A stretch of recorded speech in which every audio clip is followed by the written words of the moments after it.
What Donald Trump did today is as putrid as his algae-infested reflecting pool.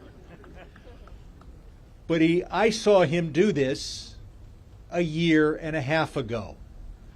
I represent the Pacific Palisades, and he came out in the first week of his presidency and said, I'm going to hold the fire victims hostage, and they're not going to get any federal relief until California changes its voting laws.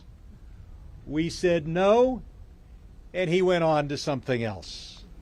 But now he's trying it again. Not just to hold California hostage, not just to hold fire victims hostage, but to hold the entire country hostage for his, quote, Save America Act. What is that act? It's a bill designed to make it much tougher to vote, and much of the burden falls on married women whose birth certificates do not match their current name. His effort to take over the voting systems of 50 states. So what is he killing, or holding, hopefully not killing permanently, but at least for now killing?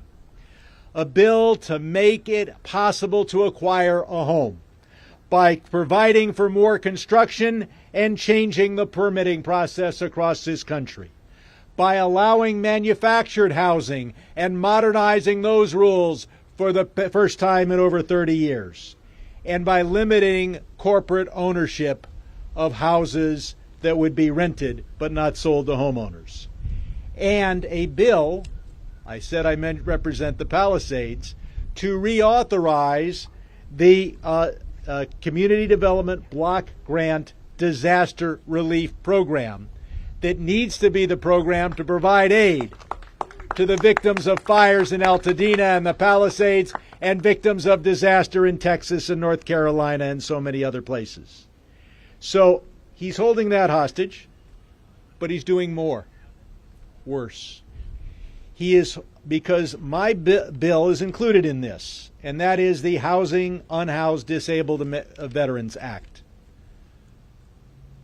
Disabled American veterans, wounded in putting their bodies on the line to defend the freedom of you and me. They come back and they get disability benefits. And then they're told, not that we recognize that obviously it's more expensive to live a life in this country disabled, but rather that their disability benefits means that they're not eligible for veterans housing because they, quote, make too much money. This bill, on a bipartisan basis, fixed that inequity. And instead, there'll be veterans, disabled American veterans, sleeping on the streets because of Donald Trump and his desire to take over our elections. It's time for the American people to respond this November. The American people should take over the elections and say no to Donald Trump. Thank you.